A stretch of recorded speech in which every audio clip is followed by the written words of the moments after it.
The first time Harlan Graves laid eyes on Vola Doomhammer, she was bleeding through cracked leather and pretending she wasn't.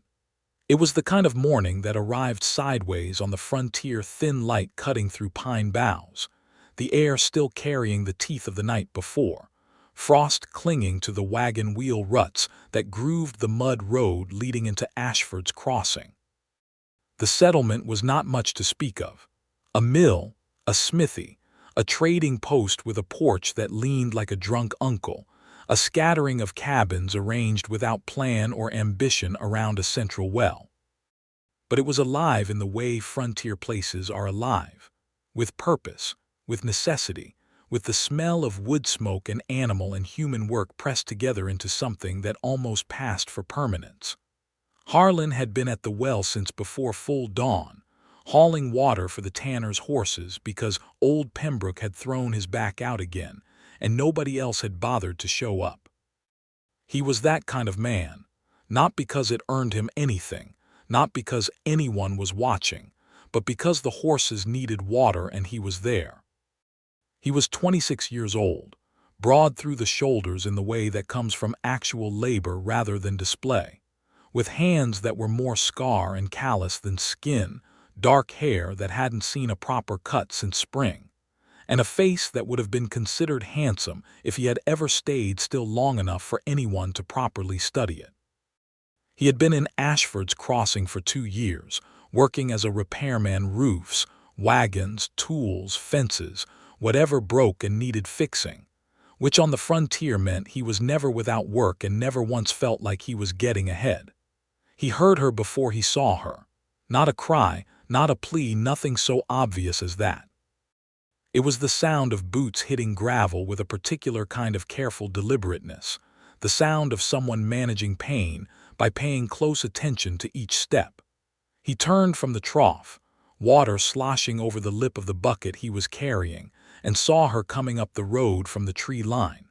She was an orc woman, and she walked like the world owed her nothing and she had stopped asking.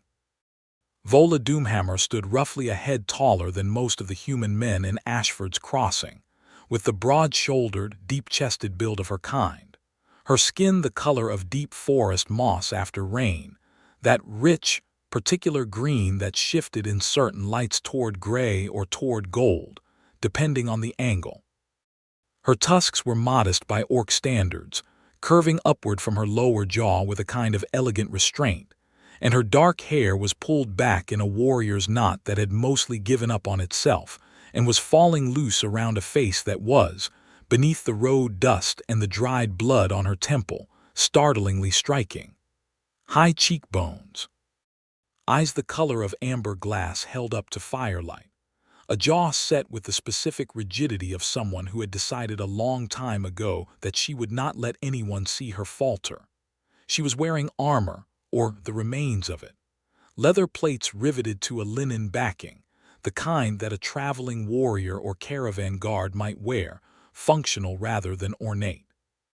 The left pauldron was half torn away, the rivets sheared clean, and the leather itself had been slashed in a way that suggested she had very recently been in a fight she had not entirely won. There was blood dried along her left side and fresh blood seeping slowly through a long gash across her forearm that she had wrapped with a strip of cloth torn from somewhere, the improvised bandage already dark with saturation.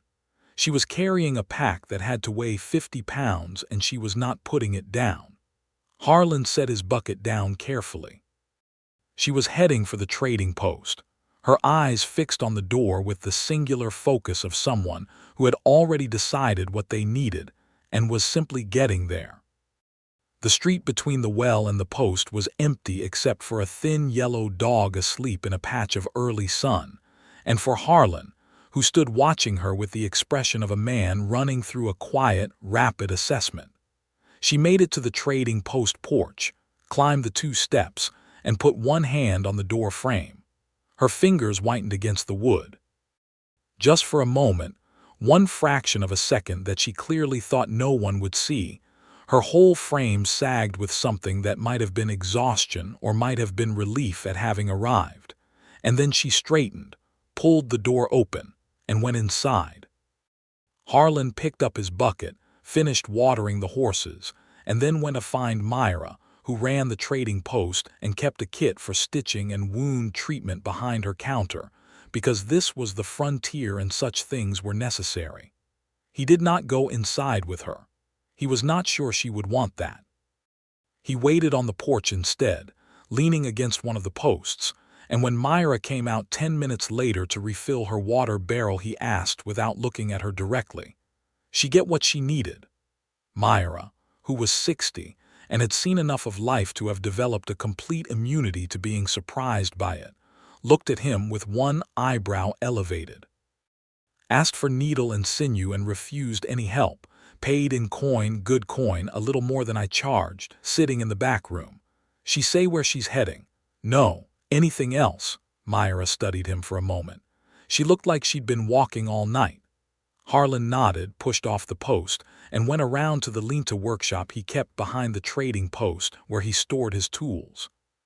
He had been meaning to work on a fence repair for the Miller family on the eastern edge of the settlement, but he found himself instead pulling out his leather-working kit, the awl, and the heavy curved needle, the waxed thread he kept for saddle stitching, the small pot of leather conditioner that smelled of beeswax and pine resin, and a set of small rivets with a setting tool. He also found a clean length of linen bandaging in the old chest against the wall, and a small pot of the drawing salve that the settlement's elderly healer, a woman named Otha, had given him after he sliced his hand open on a saw blade 3 months ago. He had been meaning to return it but hadn't gotten around to it. He sat down on an overturned crate in front of the trading post and waited. The sun had moved a full hand's width across the sky before she came back out. She stopped at the sight of him. Not visibly, not in any way that could be called a flinch, but there was a subtle recalibration in her posture, the kind an experienced fighter makes when they realize someone is in a position they had not accounted for. Her left forearm was freshly stitched and wrapped, the new bandage clean and tight, and already showing a small bloom of red through the linen. She had wiped the blood from her temple. She had not managed to fully retie the warrior's knot in her hair with one working hand, and the dark strands were hanging loose along one side of her face in a way that was somehow both disheveled and arresting. She looked at him, at the tools laid out on the crate beside him, at the rivets, at the leather-working kit. She said nothing. He said, "I am a repairman. That pauldron can be fixed in about an hour if you let me work on it here. I have the right rivets." She kept looking at him. Her amber eyes were direct and entirely unreadable. "No charge," he said. Something moved across her face, too quick to name, gone before it finished arriving. Then it was replaced by a careful, measuring expression. "Why?" she said. It was not quite a question. It was the word stripped of its inflection, delivered flat like a stone placed rather than thrown. "Because it is broken and I can fix it," he said. "That is generally reason enough." She studied him for a long moment. He did not fidget under the study. He looked back at her with the calm patience of a man who was entirely comfortable being examined, which was, without him knowing it, one of the most disarming things about him. She set her pack down on the porch, reached up with her right hand, unclasped the damaged pauldron from her left shoulder, and held it out to him. He took it without ceremony, turned it over in his hands, ran his thumb along the split leather and the sheared rivet holes, and nodded once as if confirming something he had already suspected. Then he began to work. She did not sit down at first.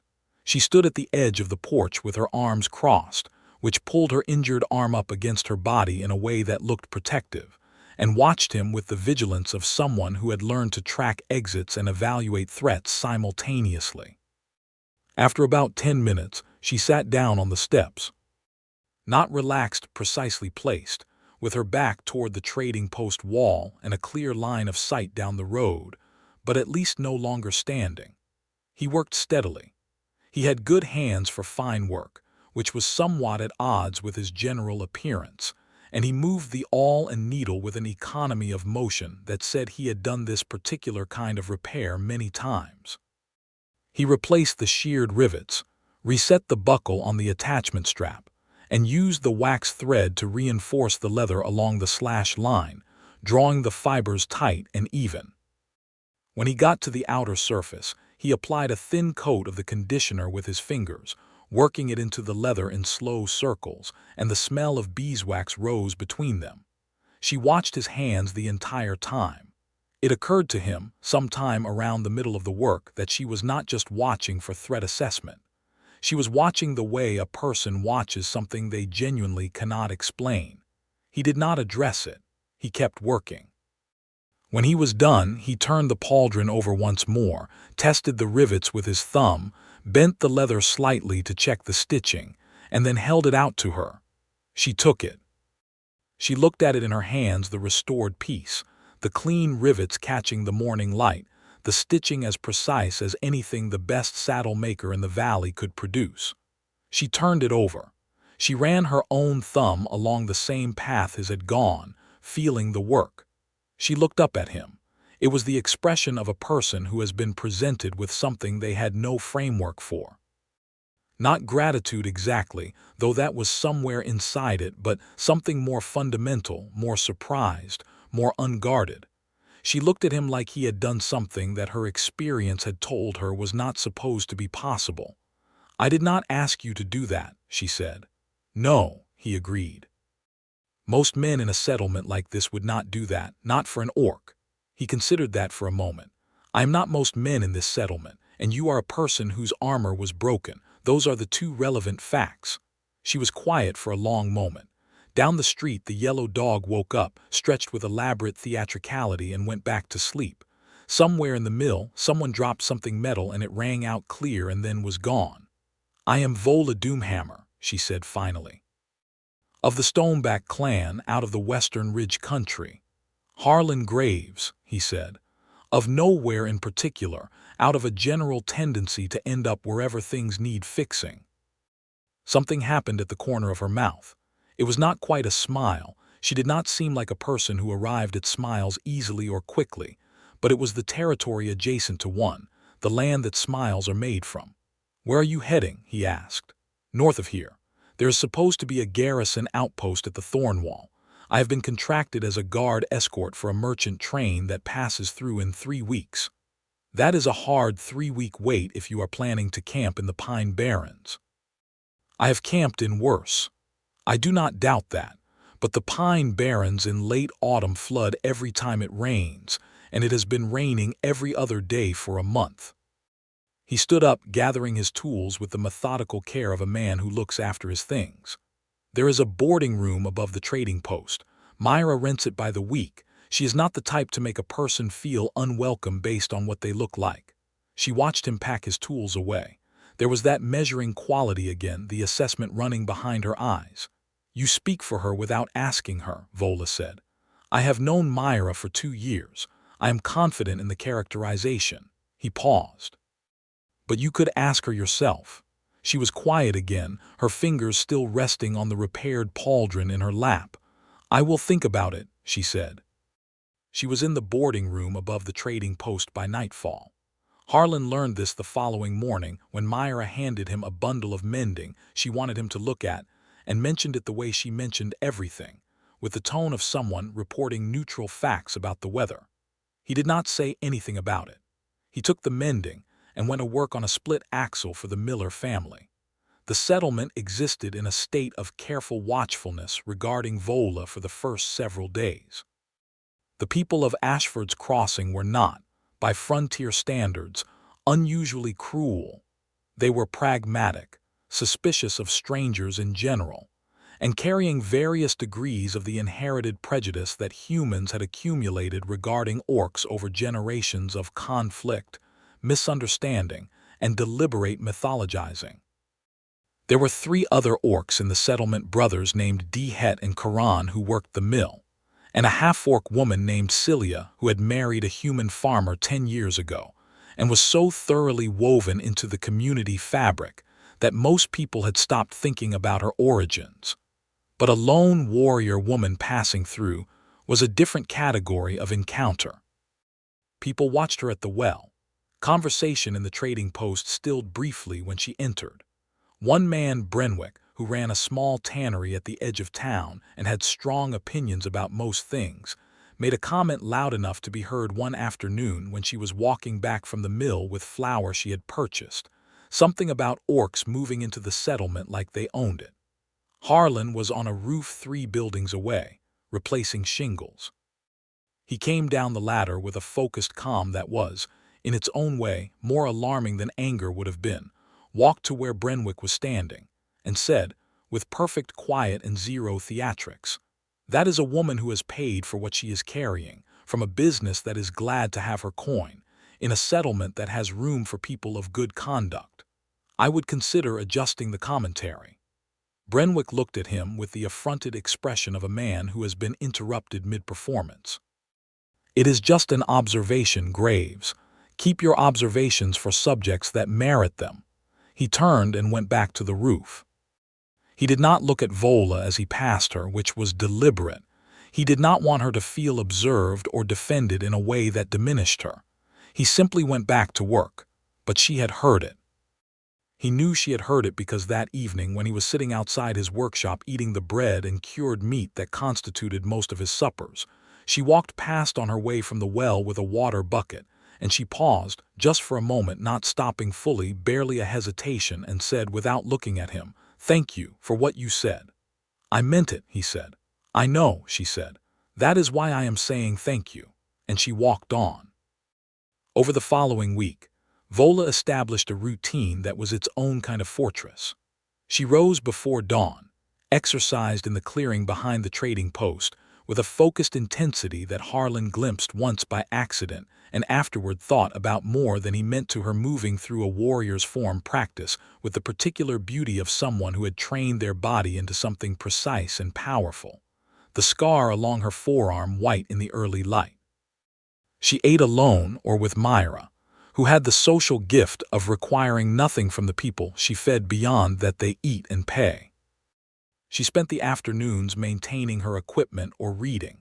She had a small stack of books in her room, which surprised him when Myra mentioned it, and then he felt slightly embarrassed at having been surprised. She walked the perimeter of the settlement in the evenings, not intrusively but with the alert awareness of a professional guard taking unconscious inventory of territory. She was rebuilding herself, he understood gradually. Whatever had happened on the road before she arrived, and the state of her armor and the wound on her arm told a story she had not volunteered. She had arrived here at something close to the end of her reserves, and she was quietly, systematically restoring them. The eating, the exercise, the sleep, the routine. She was a person who knew how to repair herself the way he knew how to repair a roof, methodically, without sentimentality, starting from the foundation. He found this, privately, one of the most compelling things about her. He did not seek her out. He was busy enough with his work, and he was not the kind of man who pursued people. But Ashford's crossing was not large, and shared space creates its own kind of proximity, and over the following days they encountered each other at the well, at the trading post counter, once at Otha's, where Vola had gone to have her stitches checked and Harlan had brought back the salve he had borrowed.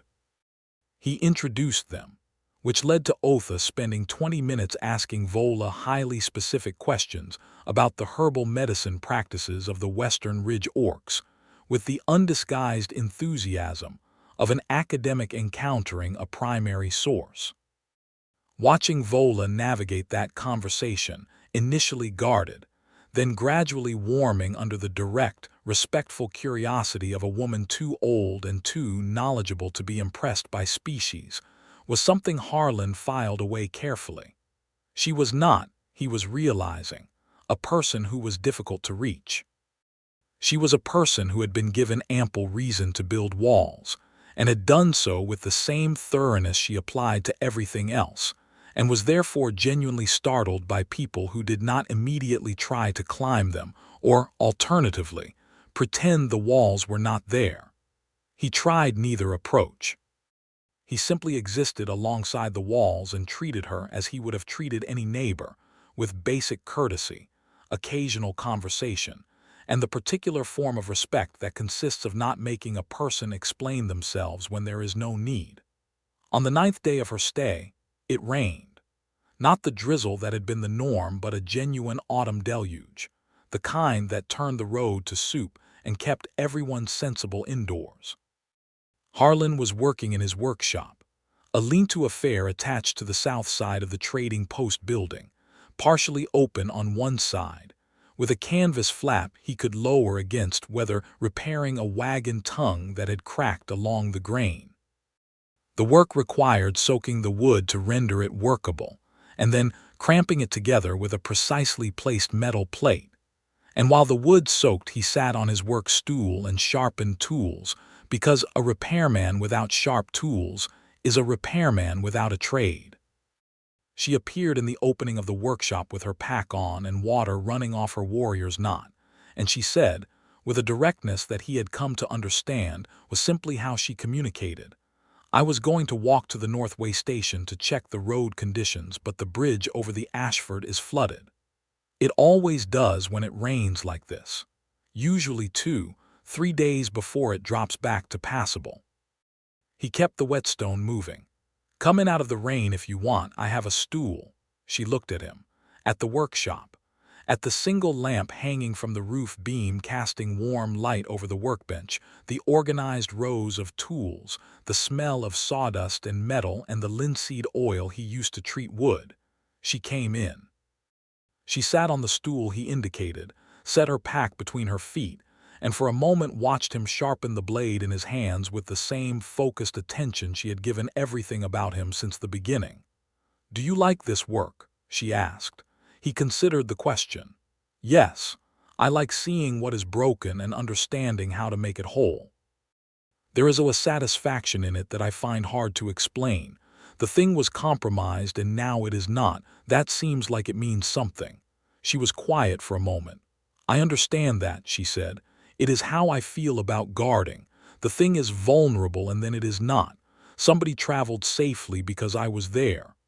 "Exactly that," he said. They worked in companionable silence for a while, her polishing and checking her own blades, which she had produced from her pack with the efficiency of long habit, him sharpening, and then moving to another task. The rain hammered the canvas flap. The lamp swayed slightly in a draft. Outside, the settlement was muffled and waterlogged and entirely absent. "What happened to you on the road?" he asked eventually. He asked it quietly, without pressure, the way he might have asked about the weather. She did not answer immediately. He did not push. "Bandits," she said at last. 4 of them at the Greystone Pass. They came for a tinker I was traveling near, not contracted to guard him, just near him on the road. They did not expect me. But there were 4. "There were 4, she agreed. "I handled 3 before the 4th one got the knife across my arm. He ran." She paused. "The tinker got away." "Is that why you kept going instead of resting?" She looked at him. The rain was loud between them. "I did not want to be in Greystone when the one who ran came back with friends." "Makes sense." He set down the tool he was sharpening and picked up another. "You handled that well for 1 person against 4. "I have had good training and bad luck in equal measure," she said. "The training usually wins." "What kind of training?" And she talked then, not freely, not easily, but with the gathering momentum of someone who has not had anyone ask in a long time. She told him about the Stoneback clan's warrior tradition, about learning to fight at the age of 12 under her uncle who had served in the old border campaigns, about the way Orc warrior training was structured around the philosophy that the body is a tool and tools require maintenance rather than worship. She told him about the merchant caravans she had guarded for the past 8 years, the roads of the Eastern Territories, the mountain passes, the river crossings. She told him about the job at Thornwall, a long-term contract with a trading house that would take her north through the winter. He listened. He asked questions at the right moments, specific ones, about the routes and the terrain, about the merchant house, about the Stoneback clan, and she answered them with increasing ease, her voice losing its initial controlled flatness and taking on the quality of a person actually talking rather than providing required information. At some point, neither of them could have said exactly when the lamp had burned lower, the rain had softened to a steady pour, and the angle of what remained of the daylight through the canvas was the amber of late afternoon. She said, "You ask good questions. You give good answers." Another one of those almost smiles at the corner of her mouth. It did something to him, that almost smile. It struck him every time as a thing that had been carefully rationed, and therefore mattered considerably more than a smile freely given. "Tell me about yourself," she said. "What do you want to know? How does a man who is clearly not from here end up in a place like this?" He set his tools down this time and leaned his forearms on the workbench. "Grew up further south, in a town that tried to be a city and mostly just managed to be unpleasant. My father was a wheelwright, my mother ran a bakery. I learned both trades, hated the town, left when I was 19. Spent 4 years moving north, picking up whatever work needed doing. Ended up here 2 years ago when old Pembroke's original repairman left to go homestead land further west, and Pembroke basically refused to let me leave until I agreed to take the work. And you do not miss being elsewhere." He thought about it honestly. "Sometimes I miss the idea of somewhere else, but I find that the somewhere else, when I get there, is usually just another version of here, with different mud and similar problems. Here at least I know where things are." She looked at him with that direct amber gaze. "That is either very wise or very resigned. Probably a little of both." She stayed in the workshop until supper time, and when she left she said good night in a way that was almost casual, not the careful formal courtesy of their earlier exchanges, but something that assumed they would speak again tomorrow, which was its own kind of arrival. He sat for a while after she left, listening to the rain and the lamp flame, and thought that he was, without entirely meaning to, in very serious trouble. 3 weeks was both a long time and no time at all. The days took on a shape. He worked his usual rounds: roofs, wagons, fence lines, tools, and she walked hers, filling the hours with preparation for the job ahead. Conditioning her boots, reviewing her route with a worn map she spread on Myra's counter, purchasing supplies in careful, measured amounts. They fell into a habit of afternoon conversations that happened without being arranged, at the well, outside the workshop, once sitting on the mill dam watching the swollen river below with their feet hanging over the edge, once helping each other when a section of the trading post's roof developed a leak, and it turned out she was entirely comfortable working at height and had strong opinions about proper shingling technique. He told her about his years of travel, about the towns and settlements and lonely roads. She told him about the Western Ridge country where the Stoneback clan made their territory, the deep pine forests, the stone valleys, the great communal structures of Orc clan life that were nothing like the stories humans typically told about them, which she recounted with a dry humor that came out more as the days passed and was funnier for being understated. He made her laugh twice. Actual laughs, not the controlled almost smiles, full laughs, surprised out of her, and both times she looked briefly startled at herself, and both times he felt it like a gift pressed into his hands. He was aware that he was falling in love with her. He was aware of this the way he was aware of weather changing, not with alarm, but with a clear-eyed recognition of conditions and their likely implications. He was also aware that she had a contracted job to go to in a specific number of days, that she was a warrior and a professional and a woman of independent convictions, and that whatever was or was not happening between them needed to be handled with care, because she was a person who had been careless with nothing in her life. He handled it with care. He did not press. He was simply, consistently, himself patient and direct and genuinely interested in her, in the specific person she was, in her history and her competence and her humor, and the way she thought about things. It was, in its way, a form of honesty. On the evening of the 15th day, they were sitting outside the trading post in the particular autumn dark that arrives early on the frontier, stars hard and bright overhead, the fire in the post's outdoor pit throwing light across the gap between them. Myra had gone inside. The settlement was quieting down around them, the sounds of it muffling toward night. Vola said, out of a silence that had been comfortable rather than empty, "People here have started speaking to me normally. Have they? He kept his eyes on the fire. At the mill, old Pembroke, the miller boy, even Brenwick nodded at me at the well this morning, which I suspect was physically painful for him. Harlan smiled. Brenwick's bark is very much worse than his bite. He was rude to me every day for 6 months when I first arrived. Now he lends me his post-hole digger without complaint. And you think he can extend that evolution to encompass an orc woman? I think he is capable of more than he currently demonstrates. Most people are. She was quiet, looking at the fire. That is an optimistic position for the frontier. Maybe, but optimism is sometimes the difference between building something and deciding it is not worth building. She looked at him then, and the firelight was in her amber eyes, and she said, "You are not what I expected when I came to Ashford's crossing." "What did you expect?" "Indifference, tolerance at best. That is generally what I get from human settlements." And instead, she took a breath, a slow one, deliberate. Instead, I got my armor repaired without being asked, and someone who stood on a roof to defend my presence in a street, and very good conversation about wagon wheels and frontier medicine and the structural properties of shingle wood. She paused, and something I have not had in a long time. "What is that?" She met his eyes. "The feeling that I am seen as what I actually am." He held her gaze across the firelight. "You are," he said simply. The fire popped and sent a small fountain of sparks upward into the dark. Neither of them moved. The moment was suspended in its own particular gravity. She looked away first, but slowly, and the expression she carried when she did was one he would remember for a long time, the expression of a person standing at the edge of something they had not expected to find and were not sure they were prepared for. He did not push the moment.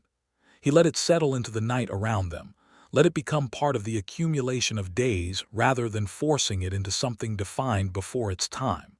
But he thought, tell her, not yet, but soon. The merchant train arrived 2 days ahead of schedule, which was the best and worst kind of surprise.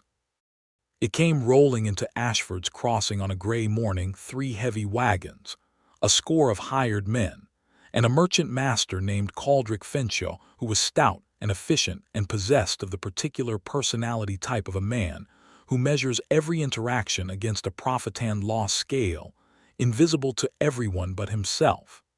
Fenshaw had not expected Vola to still be in the settlement when he arrived. He had expected to send word ahead and have her meet him at the Thornwall way station, but the flooding and his own early arrival had collapsed the plan, and when he rode up to the trading post and found her already there, pack assembled and armor complete, he looked faintly put out at having been denied the opportunity to be the one who arrived. He looked at her. He looked at the repaired pauldron with something that might have been acknowledgement. He looked at the trading post, where Harlan was replacing a window shutter that had split in the recent rains. He said nothing directly, but he told her that they were leaving that afternoon, not the following morning, because he wanted to make the Northway station before the next forecasted rain. Harlan heard this from the window he was working on. He kept working. He finished the shutter. He did not allow himself to do the calculation of hours remaining. She found him in his workshop 2 hours before the train was meant to depart. She stood in the opening the way she had on the rainy day, pack on her back, armor buckled and complete, and for a long moment they simply looked at each other. "I came to say goodbye," she said. "I know." She looked at the workbench, at the tools, at the lamp unlit now in the afternoon light. "I did not expect any of this," she said, "when I stopped here." "Neither did I," he said. "Harlan." She said his name with a precision and care that meant she had decided to say it exactly this way. "I have been a person who did not stay anywhere for a long time. It is not because I do not want to. It is because I had not found a reason strong enough." He looked at her. "And now?" he asked. She breathed slowly. "Now I have a contract that I gave my word to fulfill. I cannot unmake that commitment. A warrior's word is not adjustable based on feelings." "No," he agreed, "it is not." But she held his eyes. "Thornwall is 3 days north. The contract runs through winter, early spring at the latest. After that," she paused. "After that I would want to know if you are still here." Something settled in his chest, warm and certain as stone warmed by sun. "I am not going anywhere," he said. "I told you, Pembroke will not let me leave." She looked at him for one more moment with those amber eyes, and then she crossed the distance between them, 3 steps, the width of a workshop, and she put her hand on his jaw, and she tilted her head, and she kissed him. It was brief and precise, and it held in it everything that had accumulated over 15 days. The armor, the rain, the fire, the conversations, the almost smiles, the careful respect, the slow revelation of 2 people finding each other comprehensible against the odds of their different worlds. Brief, but absolute. She pulled back and looked at him with that expression of a person standing at the edge of something, except this time she did not look uncertain. She looked like a person who has stepped off the edge and found solid ground. "Spring," she said. "Spring," he said. She shouldered her pack and walked out into the afternoon light. He stood in the workshop doorway and watched the merchant train assemble at the north end of the road, the 3 wagons, the hired men, and Vola Doomhammer taking her position at the rear of the formation with the deliberate, economical authority of a professional doing what she had been trained to do. Fenshaw called the order. The wagons began to move. She did not look back. He had not expected her to. She was the kind of person who, once they had said what needed saying, trusted it to hold. He went back to work. He thought about spring. Winter on the frontier is not one thing. It is many things, layered and successive. The first frosts and the last harvest and the preparation, then the long locked-in weeks when the snow piled against the walls and the darkness arrived mid-afternoon, and every fire in every building was a small argument against the cold. Then the slow, imperceptible loosening in late winter when the light began to change, and the ice on the river thinned at the edges, and people started saying, "Another few weeks," with the tentative hope of the recently freed. Harlan worked through all of it. He repaired what froze and what broke, and what gave out under the accumulated stress of the season. He replaced Pembroke's stable roof after a snow load split a beam. He fixed every chimney damper that jammed and every shutter that warped in the freeze-thaw cycles. He helped the Miller family when one of their children developed a fever, and the road to the nearest healer town was snowbound, working with Otha for 3 anxious nights until the fever broke. He ate his bread and cured meat, and the occasional hot meal at Myra's table, and he slept in the small room behind his workshop that he had made comfortable in the particular way of a man who has learned to make do with modest things. And he thought about Vola with a frequency, and a depth that he had given up pretending was casual. He wrote to her, not knowing with certainty that the letters would arrive, not knowing if she would reply, but writing anyway, because he was a man who believed in the act of commitment even when the outcome was uncertain. He sent them north with the post rider who made the Thornwall run once a fortnight when the weather allowed. He told her about Pembroke's roof and the Miller child's fever, and the way Brenwick had, in a development that surprised everyone including himself, organized a community woodcutting for the 2 elderly widow women on the east edge of the settlement, and then acted extremely gruff about the resulting praise. He told her about the sound the settlement made at night under heavy snow, a particular deep muffled silence that he had learned to find peaceful.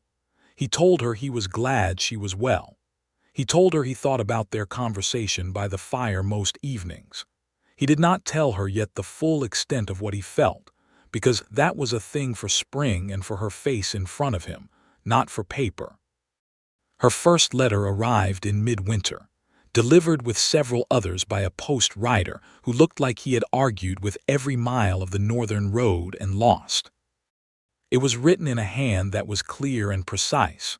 She wrote the way she moved, with economy and intention, and it told him about Thornwall, the garrison, the merchant house, the winter roads that were brutal but passable, the guards she worked alongside, the specific landscape of the northern frontier with its particular quality of cold that she said was cleaner than the southern mountains.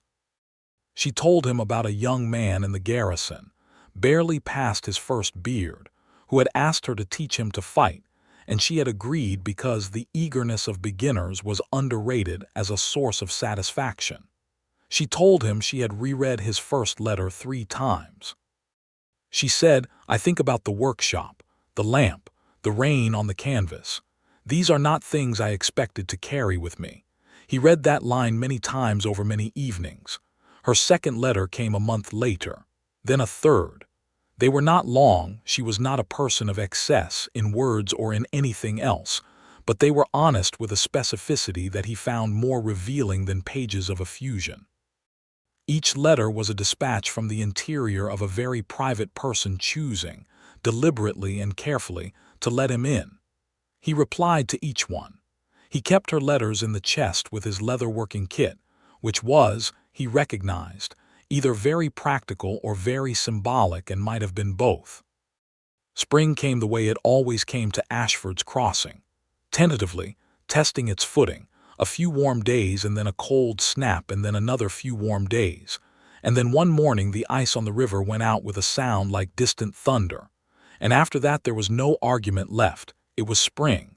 And the mud season descended, and everyone complained about it with the specific affection of people who had been waiting for mud. He did not know exactly when she would come. He knew she had said spring. He knew her contract ran through early spring at the latest. He did not watch the North Road exactly, but he was perhaps more frequently positioned with a clear view of it than his work strictly required.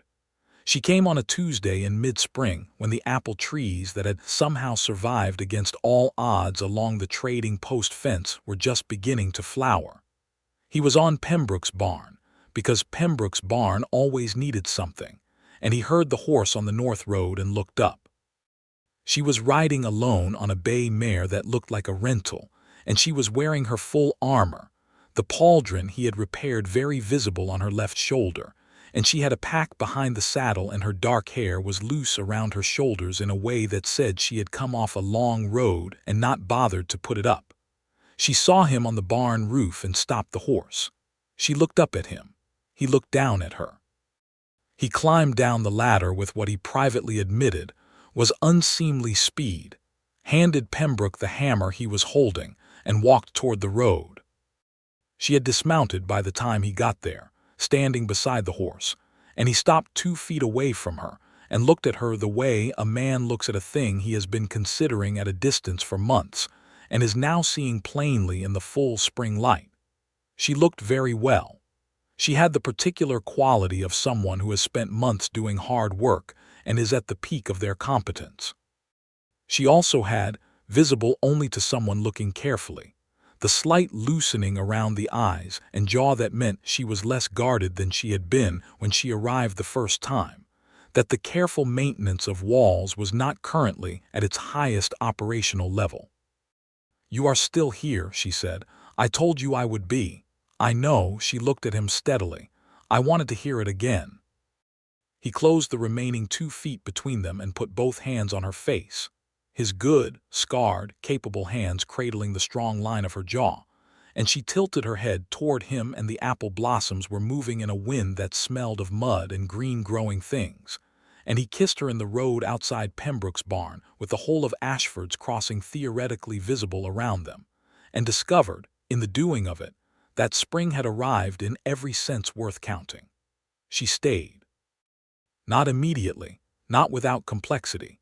She did not simply move into the small room behind his workshop and declare the matter settled, because nothing about Vola Doomhammer had ever been simple, and he would not have wanted it to be. There were conversations over the following weeks that were honest and careful and sometimes difficult, as conversations between 2 strong people navigating the architecture of a shared life always are. She told him she did not know how to be in one place. She had been moving for so long that stillness felt like a choice she had not fully understood how to make. He told her he understood, that he did not need her to be still, only to return, and that the degree of still was something they could figure out as they went. She told him about the Stoneback clan's ambivalence regarding her years of solitary work. That clan culture was communal, and she had spent 8 years not being communal. And there was a version of herself she had left there that she was not sure she missed or felt guilty about leaving. He listened without trying to fix it, because this was not a thing that needed to be fixed, it was a thing that needed to be held. She listened when he talked about his own ambivalences, about the life he had not built elsewhere, about the ways in which the frontier was both a place he had chosen and a place where choice had simply run out of road. She asked questions, specific ones, that made him examine things he had let settle into assumption, and he found that he was grateful for it in the particular way that a person is grateful when someone cares enough to look at the real thing. They spent that spring learning each other in the way that people do when the initial intensity has been sustained across a winter of absence and is now being tested against the reality of daily proximity. They discovered that they worked well alongside each other. She was methodical and he was adaptive, and these qualities were more complementary than competitive. They discovered that their disagreements were sharp and short-lived, conducted with directness on both sides and resolved the same way, which was a relief. They discovered that they could exist in silence together with the particular ease that is one of the deepest forms of compatibility. Ashford's Crossing watched all of this with the complex response of a small community navigating something outside its prior experience. Myra was supportive without being sentimental about it, which was exactly right. Otha approved vocally and with enthusiasm, which made Vola look slightly alarmed. The Miller family, who had not forgotten the winter night with their sick child, included Vola in things without making a performance of it, which was exactly the right approach. Brenwick said nothing directly but stopped his pointed silences when she entered his vicinity, and once, during a particularly arduous community fence-mending day, accepted her help with a post hole without comment, which in Brenwick's emotional vocabulary was essentially a declaration of friendship. The Mill brothers, D. Het and Karan, were simply glad to have another orc in the community's daily fabric. They invited her to the small celebration they held each midsummer with the handful of other orcs and half-orcs in the broader area, a tradition they had started to maintain connection with practices their human neighbors did not share. And she went. And when she came back, she was quieter than usual in a way that was clearly emotional rather than troubled, and she told him that she had forgotten how it felt to be among her own kind after so long. "Not that I want to only be among them," she said carefully, "but I had forgotten." "You should not have to choose," he said. She looked at him. "No, I should not." She paused. "I did not think I would find someone who understood that." He smiled at her. "I'm a man who repairs things. Understanding the structure of what is damaged is part of the work." She looked at him for a long moment with something in her expression that had moved far beyond the initial measuring calculation of their first meetings, had moved into a territory that was warm and certain and wholly itself, and she said, "I love you." He had known it was coming, in the way that a person knows weather is changing, not with surprise but with recognition. Still, hearing it from her with her particular economy and weight was like a stone settling into exactly the right place in a wall. He felt it throughout. "I love you," he said. "I have since the rain." She looked briefly startled. "The rain? That was the second week." "It was the second week," he agreed. "You polished your blades in my workshop and told me about the Stoneback clan's training philosophy, and I thought, this is a person worth whatever it takes." She considered him for a long moment. Then she put her forehead against his. "In the orc tradition of acknowledgement between people who have made themselves known to each other," and he felt her exhale slowly against his face, and the whole of what they had built over months and a winter and a spring was present in that breath. By autumn they had moved into a proper cabin together, one of the empty ones at the eastern edge of the settlement, which Pembroke owned and rented to Harlan at a rate that was clearly more affection than commerce, with 2 rooms and a fireplace and a small garden plot in which they grew, the following spring, the most aggressively mediocre turnips Ashford's Crossing had ever seen, which became a source of such sustained, self-deprecating humor between them that the garden remained an annual tradition long after the turnips improved. Vola took a partial contract with the trading post as a local guard and road scout, which suited her better than the long caravan runs. She could ride the northern approaches and be back within 2 or 3 days, which gave her the movement she needed without the months of distance. She also, at Otha's increasingly persistent suggestion, began to document the herbal and wound treatment knowledge of the Stoneback clan's tradition, working with Otha on a manuscript that they produced in sections over 2 winters and which eventually made its way, via traveling merchants, to the Healers' Academy in the regional capital. Harlan expanded his workshop and took on 2 apprentices, a local boy named Thresh and eventually a young half-orc woman from the Mill family, who had an instinct for structural repair that he said, straight-faced, was better than his own had been at her age. There was a winter, 2 years after they moved into the cabin, when a sickness moved through the settlement. Not catastrophic, not the sweeping kind of illness that left grave markers in its wake, but serious enough, lasting long enough to test everyone.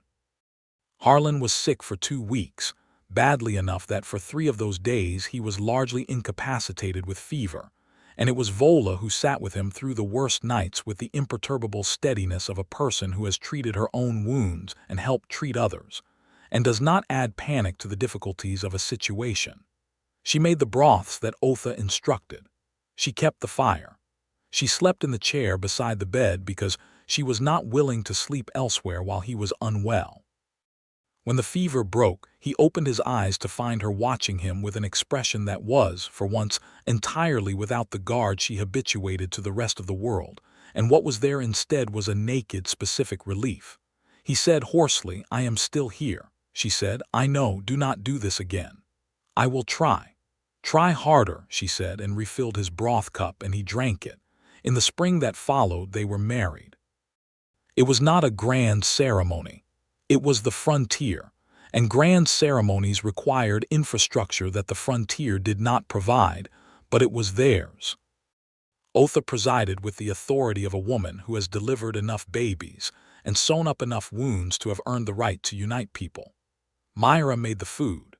Dihet and Karan and the other orc and half-orc families from the surrounding area came, and so did the Miller family and Old Pembroke and even Brenwick, who arrived in a clean shirt and spent the entire evening looking extremely moved while denying it to anyone who mentioned it.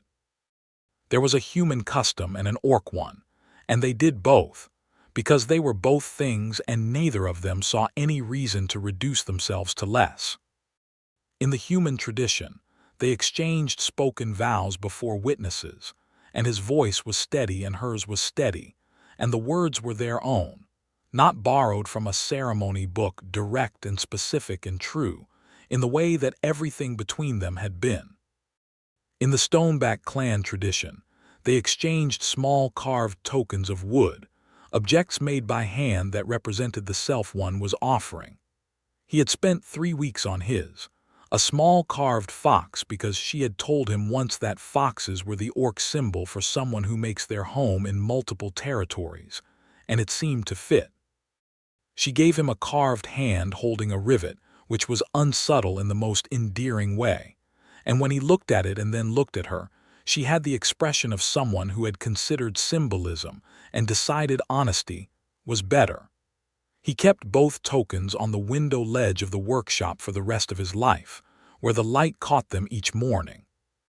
Their first child arrived 2 years after the wedding, a boy they named Dowan, who came into the world with Harlan's dark hair and Vola's amber eyes, and a set of tiny, barely formed tusks that Harlan examined with an expression of complete delight, while Vola watched him from the bed with exhaustion and something very close to amusement. Dowan was, in the way of half-orc children born to parents of genuine strength and specific character, immediately his own person. He had his mother's physical assurance and his father's tendency to quietly assess broken things and want to fix them. He grew up in a house where 2 traditions were practiced with equal dignity, where 2 languages were spoken, where the questions he asked about who and what he was were answered honestly and without apology. He grew up knowing that the settlement around him had not always been exactly as it was, had required navigation and patience and occasional confrontation, but that the life his parents had built there was real and rooted, and had been chosen freely. A daughter came 3 years later, with tusks more prominent than her brother's and Harlan's steady temperament, and Vola's particular skill for appearing in a room, and becoming the most authoritative presence in it without apparent effort. They named her Marit, after Vola's grandmother, who had been the Stoneback clan's keeper of healing knowledge, and from whom Vola had first learned the herbal traditions she shared with Otha. Marit would eventually, years later, take the joint manuscript that Otha and Vola had produced and expand it with her own training, and it would become a standard text in the region's healer tradition. But that was far ahead. In the years that built up around these two children like rings in a tree, Ashford's crossing changed. Not dramatically, not all at once. The frontier does not do things dramatically or all at once. It does them in small, persistent increments that add up, eventually, to transformation.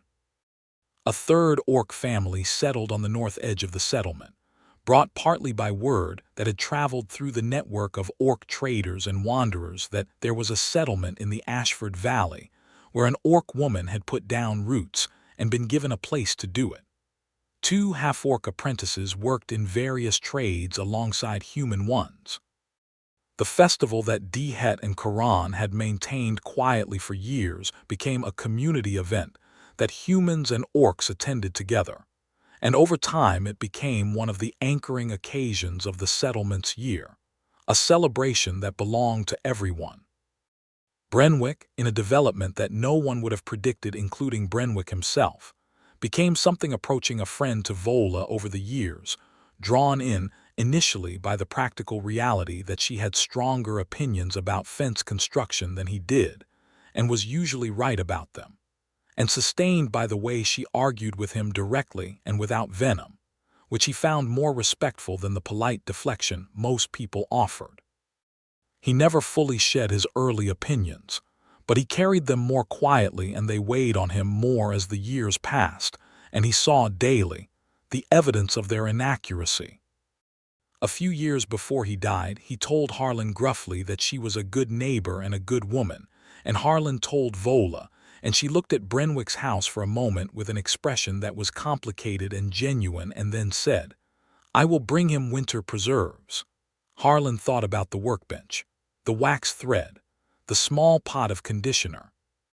The way a single act of ordinary decency, just picking up your tools and applying them to a thing that was broken, for no reason more complex than the thing was broken, and you could help, could become, over years, a thread in a fabric wide enough to warm a whole community.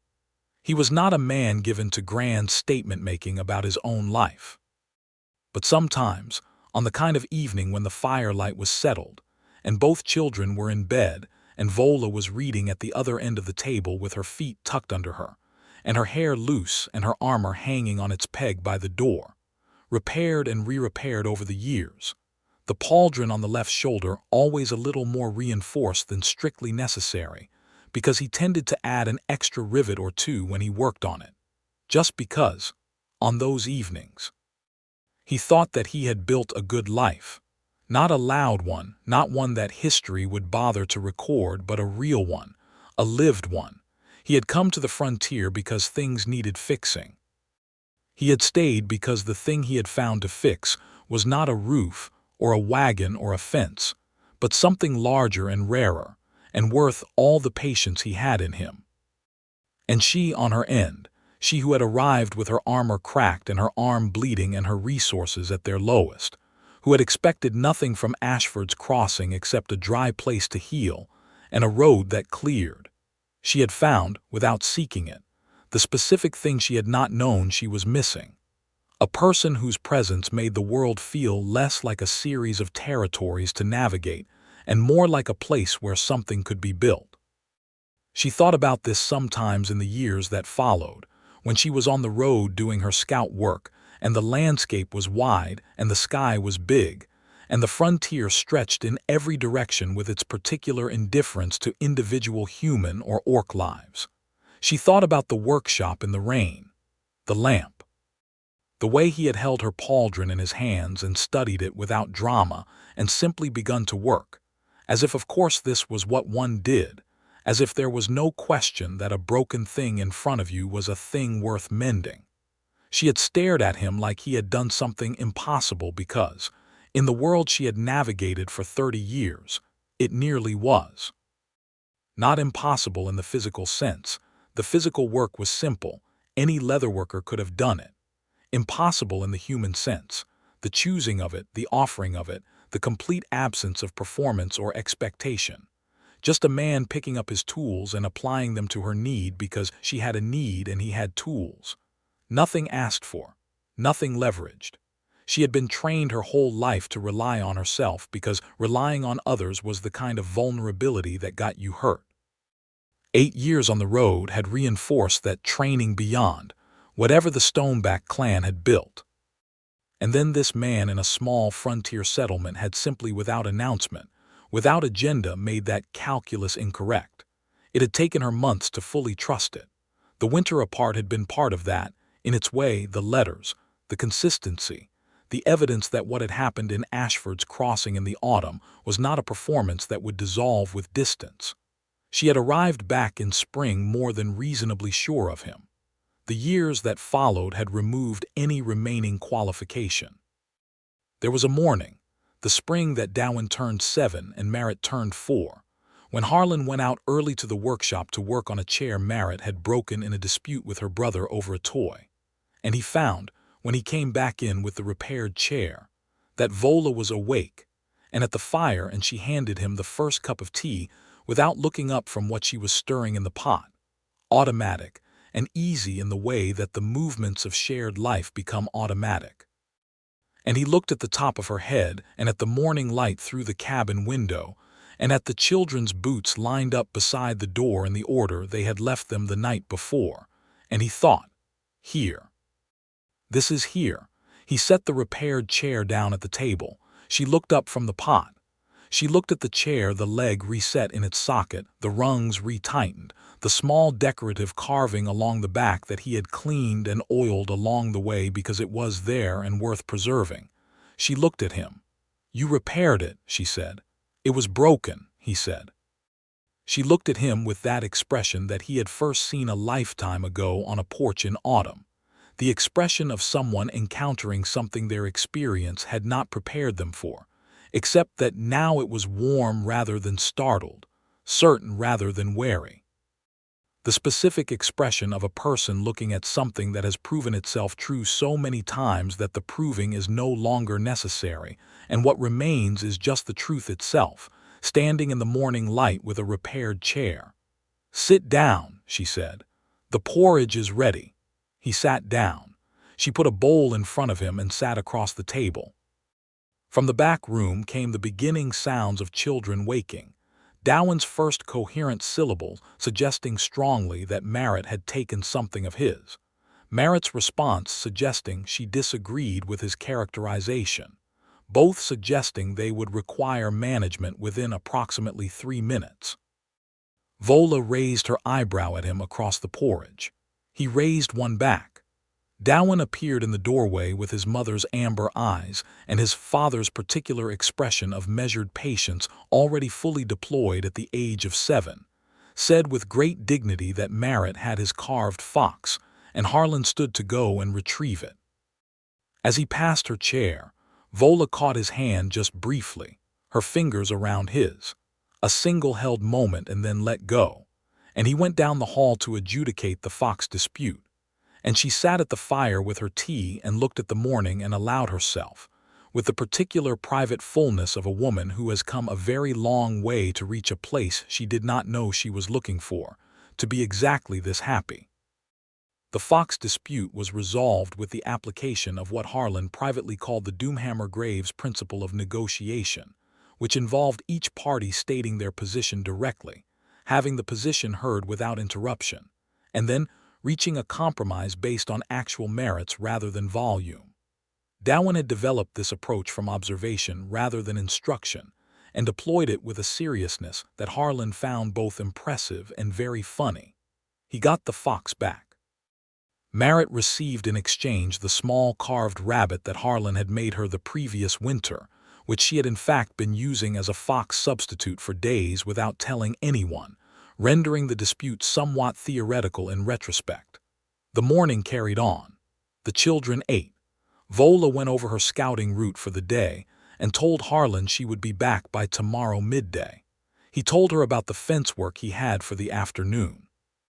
They talked about the community festival that was coming in 3 weeks, whether Merritt was old enough to stay for the full evening this year, which Merritt emphatically argued she was, and which her brother argued she was not, with the confidence of someone who knew perfectly well she was, but was testing whether principles could be made to serve personal advantage, and which both parents privately agreed she was, while letting the negotiation run its natural course because it was good practice. Darwin went to the Mill family's boy for the day, a friendship that had been running since they were 4 years old and showed no signs of complicating itself. Merritt went to Otha's, where she had been going since she was old enough to toddle across the settlement under maternal supervision, and where Otha treated her with the combination of high expectation and genuine delight that she had once used with Vola, and which Merritt appeared to have been born to receive. Vola rode north. Harlan went to the fence line. The settlement went about its day with the unhurried self-sufficiency of a place that has, over years, become more itself.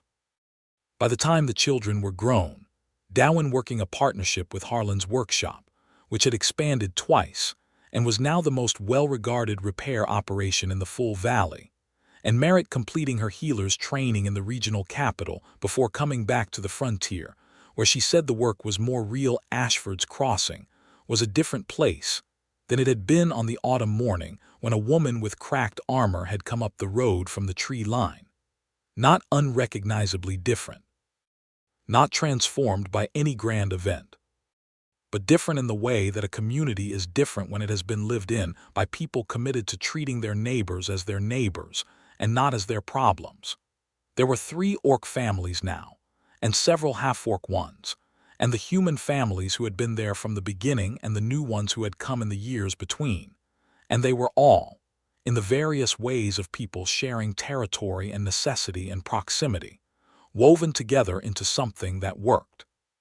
Not without friction. The frontier does not permit anything without friction. It is friction. It is the fundamental condition, but with the kind of friction that generates heat rather than damage, that polishes rather than wounds. Otha died in the 3rd winter after Merritt came home, old enough and ready in the way that the very old and wise can sometimes be ready, and the whole settlement came to her burial, and Vola and Merritt prepared the salves and the tinctures and the laying out in the orc tradition, as well as the human one because Otha had specifically requested both. The manuscript she and Vola had written together was by then teaching healers across 3 valleys, and Merritt's additions to it were already being copied and distributed, and Otha had known this and had died, as Myra told Harlan at the gathering afterward, entirely satisfied with the job. Myra herself lived another 8 years, and her death, when it came, left a different shape in the settlement, quieter, less certain of itself for a while, the way a room feels different when a weight-bearing pillar is removed. But buildings, given good foundations, do not collapse when a single support goes. The trading post went to Myra's niece, who had worked alongside her for 3 years and had inherited both her business sense and her impervious social ease. The seat at the counter, where orc and human and half-orc alike had brought their transactions, and their problems and sometimes just their need for a warm room, remained what it had always been. Harlan's hair went gray at the temples, and then further, and Vola's dark hair developed a streak of silver above her left temple that she refused to do anything about, and that Harlan found, privately, one of the more striking things about her face, which remained striking. They had 30 years together in the cabin at the eastern edge of the settlement, and then Darwin built them a larger house, built it himself, with help from his apprentices, and from Vola's warriors' knowledge of structural integrity that had, over the years, been applied to an improbable number of domestic construction projects. And they moved into it the spring of the year they both turned 60, which was also the year their first grandchild was born, Darwin's eldest. A boy with green skin and dark hair and eyes that were still deciding what color they were. They named him Harlan. Harlan the elder said gruffly that this was unnecessary and extremely generous, and he would appreciate it if everyone stopped referring to him as Harlan the elder, which nobody did. Vola Doomhammer, in her 62nd year, sitting on the porch of the house her son had built for them, watching her husband teach their grandson how to work a simple repair with tools sized for a child's hands, thought about the morning she had walked into a frontier settlement with cracked armor and a bleeding arm, and no reserves left, and a man she did not know had looked at what was broken and picked up his tools. She thought about what she had stared at him like that morning on the porch when he had handed back the repaired pauldron. The impossibility of it, not the work, which was simple, but the choosing. The uncomplicated, unpretentious, unrewarded choosing of it. She understood now, with the clarity of years, what that choosing had been.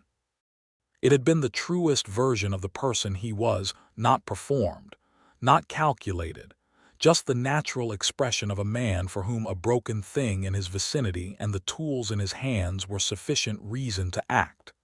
It had been, before she knew anything else about him, the thing she had needed to see.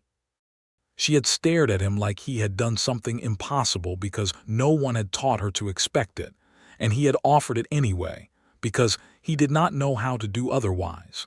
She had loved him for that first, she thought. The rest, the rain, the fire, the winter letters, the spring return, the marriage, the children, the years, the whole great layered accumulation of a shared life. All of it had grown from that single seed.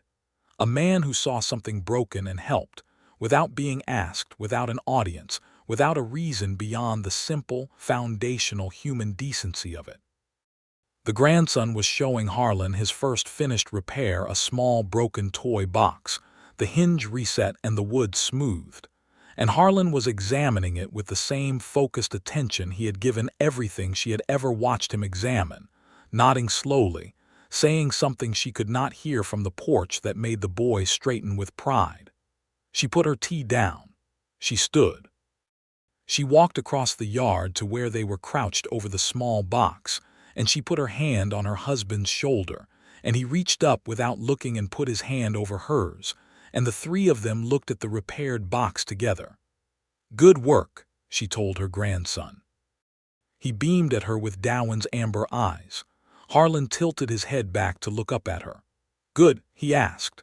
"Very good," she said. He smiled. It was the same smile she had encountered first at a workbench on an autumn morning a lifetime ago, not showy, not performed, just the honest expression of a man at ease in the world he had chosen. She had come to know every version of that smile across all the years. The tired one, the amused one, the deeply moved one, the rare fierce one, and this one which was simply content. She was, she thought, the most fortunate woman on the frontier. She would never say this out loud exactly. She was still Vola Doomhammer, still the woman who delivered assessments flat and direct, and without excess packaging. But she thought it, clearly and completely and without qualification, standing in the late afternoon light with her hand on his shoulder. The boy had gone back to his box, examining the hinge with the serious pleasure of a craftsman reviewing finished work, and the settlement moved around them in its familiar rhythms, and the apple trees that had somehow always survived against all odds were flowering along the fence line in the particular white that always meant spring, was real now, and not just hoped for. Harlan stood up, his joints less willing than they had once been, and she caught his elbow without remark, and he leaned into it without remark, and they walked back toward the porch together with the ease of people who have been moving through the same space for so long that the accommodation is entirely natural. He sat back down in his chair. She sat beside him. The tea was still warm enough. They were quiet for a while, in the way of people who have long since mapped every territory of silence between them and know which ones to inhabit. Then she said, "You still have that original pauldron." He looked at her with the expression that was his version of caught. "I do. I gave you the newer 1 year ago. I know. That one is 20 years old and you have repaired it at least 7 times. 8, he said. The left buckle in the winter of the fever, you forget." She looked at him. He looked at her with the complete unashamed honesty of a man who is keeping a thing because it matters to him and sees no reason to pretend otherwise. "It is the one I came in with," she said. "Yes," he said. She was quiet for a moment and then she said, "I know where your letters from that winter are." "Do you?" "In the chest with your leather-working kit." It was his turn to look at her. "I have always known where they were," she said. The evening light was settling across the settlement in long gold lines. Their grandson had taken his repaired box inside to show his mother. Somewhere in the house, someone was starting the fire for supper. The frontier stretched around them, wild and permanent and alive with all its ongoing, unreduced difficulty, and between them was 30 years of chosen life and every ordinary, extraordinary day of it. "I love you," she said. Simply, directly, in exactly the way she had first said it, the Vola Doomhammer way, unadorned and entirely without qualification.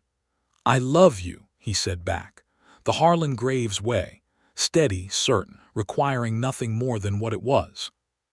The last light went gold and then amber, and then the soft lavender of early evening, and the settlement's fires came on one by one in the windows of the houses around them, and they sat together on the porch of the house their son had built for them in the valley. They had both chosen, and neither of them thought about going anywhere else. This was the place where broken things were mended. This was the life built from a single act of uncomplicated kindness on an autumn morning many years ago. It had turned out to be more than enough. It had turned out to be everything.